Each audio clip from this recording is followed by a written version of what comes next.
Ay, hapon na nga pala. Good afternoon, everyone. Ayan, kalalaptop natin. Hapon na. Akit tayo sa taas namin.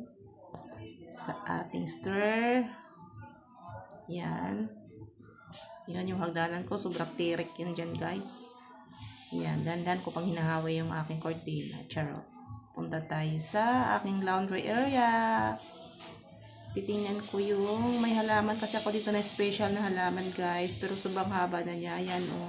Tawag dyan ay money tree daw yan siya. Sobrang taas na kasi niya. Hindi ko alam kung paano ko siya puputulin or ano. Lucky charm ko yan, guys. Kaya dyan lang yan siya. Money tree. Tapos, ayan, may mga ibang halaman pa ako dyan. Medyo namamatay na yung iba.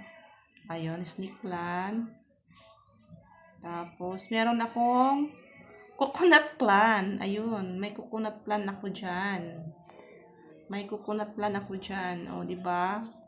Siguro mga 6 years na yan siya dyan. Galing yan sa Masbate Island nung umuwi kami nung nagbakasyon kami dyan. Nagbakasyon kami dun. Tapos, ayan, galing din yan ng Masbate Island, Boreas. Tapos, may isang halaman ako dito na para siyang kamunggay. Ayun, oh. Ang pino ng dahon niya. Minsan nga gusto ko na siyang gulayin. Charot. Ayan, oh. Oh, di ba? Hindi ko alam kung anong halaman yan. Tapos, may ano pa ako dyan, gabi. Kulay violet yung dahon niya. Ayan, guys. Thank you.